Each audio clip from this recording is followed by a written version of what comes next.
Hi, it's good to be back with you again. I've been looking forward to making this video because I was really touched by a conversation I had last week with an advanced student, shall I say, we could say, of being awake. Not that she would credit herself in that way, I'm sure, but it's very clear to me that she's living from awake consciousness. She's living in an understanding of who she really is. And the particular area of life, or the particular experience, if you like, that is drawing this understanding out of her is a diagnosis of cancer.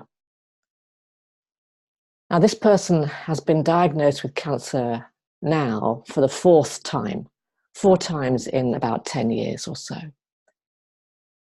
And she is alive, she's engaged with life, she's happy, she's grateful.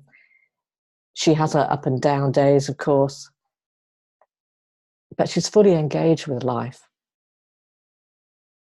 And I just asked her, what is it that keeps you so engaged with life with a fourth diagnosis of cancer? And she simply said, I get on with life. I just get on with life. And there's so much in that I wanted to unpack it a little bit.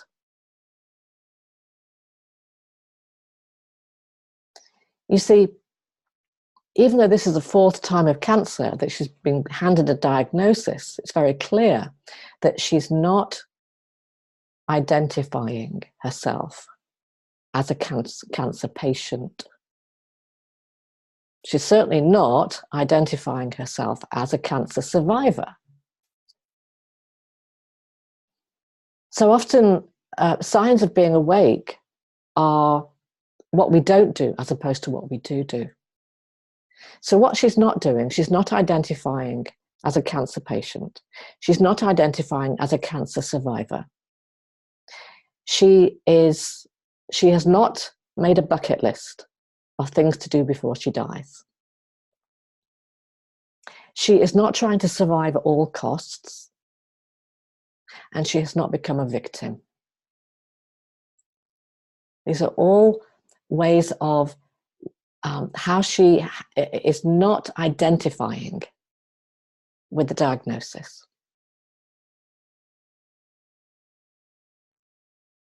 What she did say is that each time she's been given a diagnosis of cancer, she has faced the fear of death, the possibility of her death, the possibility of experiencing the finite nature of the identity, the finite nature of the body. She's faced that reality squarely, head on. And of course, in facing that prospect, there has arisen intense emotion, terror, fear, uncertainty, sadness, grief. And she's allowed these emotions, this intensity to arise. She has not run away from that, not avoided those emotions, not avoided the prospect of facing the finite nature of life in the body. And on the other side of facing that intensity of emotion, which of course when we allow an arising of emotion, of the energy of that through the system, and we open to intensity, what we discover, of course, is that intensity, like a wave, starts to subside. And on the other side of that subsiding wave of energy, we settle into our true nature. There's peace. There's no longer fear. And that's huge. Most of us are walking around unconsciously in fear. It's not far below the surface, but in fear of death. And she's not. So paradoxically, in facing the diagnosis and the idea that she has limited time left in the body, she's faced the fear of death. She's no longer afraid of what's called death. And that place and space that she's arrived at of being at peace brings her into the present moment. The present moment. So she's not living so much identified in linear time. The idea that she has limited time left is not driving her. It's not driving her behavior, her actions. It's not prompting her to make a bucket list and do certain things before she dies. She's not living in limited time. She's living in the present moment. In the present moment, there is no end.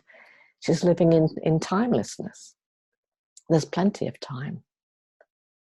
And what this has done for her is that it's really brought into clarity what her priorities are. So her bucket list, so to speak, is really clear to her. What her priorities are, what really matters. And in her case, it's her family, it's her grandchildren, it's her closest relationships, it's her music. Simple, so simple. Now, it might have been that her priorities, what really mattered to her, was, traveling the globe, climbing Mount Everest, whatever it might be, bucket list wise. The main point here is that what's making her priorities clear to her, it's not fear. Fear is not driving her priorities. She's living in freedom.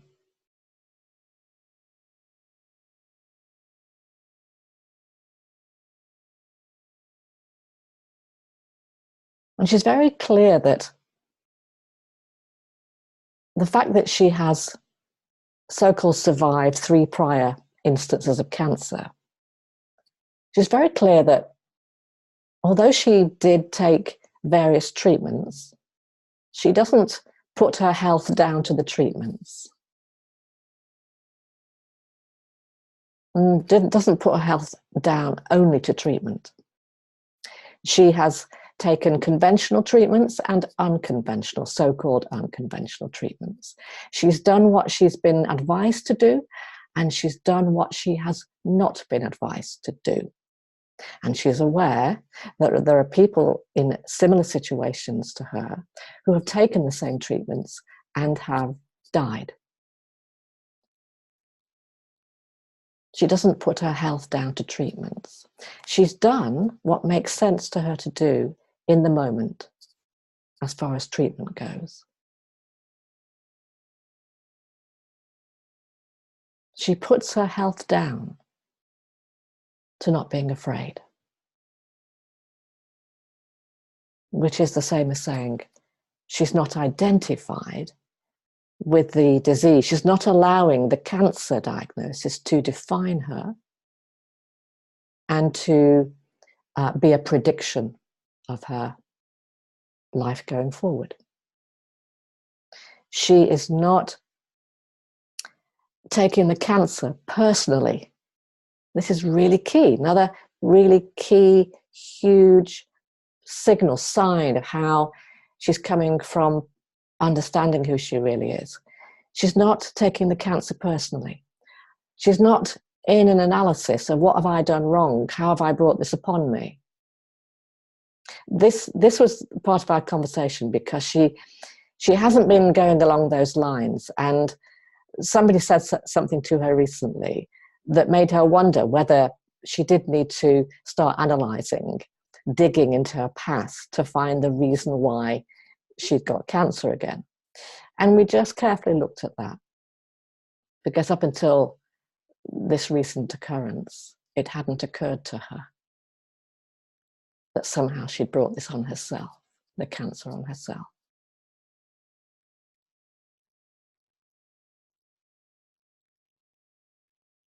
So in the past, she hadn't taken the cancer personally. It was simply something that was happening. Inconvenient, yes. It was simply something that was happening, and she did what makes sense. And she got on with her life, and she faced the fear of death, but didn't go analysing, what have I done wrong to bring this on?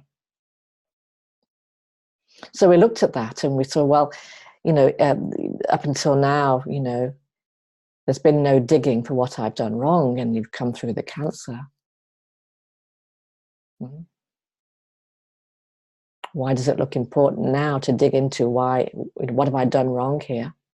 And we looked at that because any time that we are going in the direction of what have I, the identity, done wrong, that this has happened, we are going in the direction, we're feeding the idea that we are the identity. Feeding the idea. We're moving away from understanding that what we are is aware of identity. What we are is what includes identity, but goes beyond identity. What we are is what is aware of identity. So when we go towards identity, what have I, identity, done wrong? We're feeding the notion that we are identity. We're moving into what will inevitably be suffering at some level. We're moving away from understanding what we are. It's not defined by identity. It's not bound by identity. So just helped her see that that she might not need to go in that direction. It's not necessary. But to stay on the side of, yes, being aware of this condition, taking care of the body in the way that makes sense, but not seeking for something to fix. What have I done wrong in fixing that? What we are, pure consciousness, pure awareness, is the source of life. No fixing required.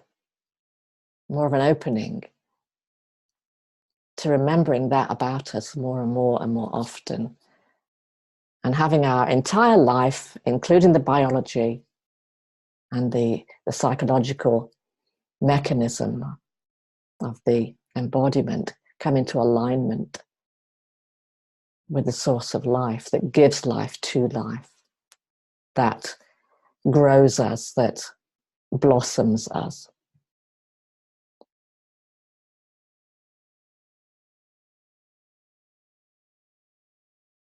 So I hope that gives you pause for thought, because really what she's seeing and how she's living, the key pieces that stand out.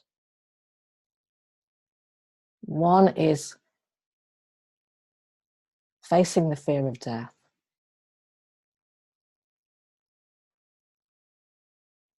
Not clinging to identity. Remembering who we really are, living in the present, not in time. This is freedom.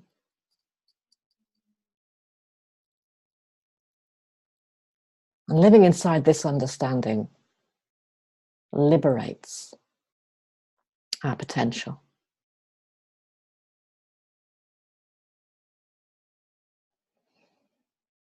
So, hope that's helpful. Look forward to seeing you next time. Bye for now.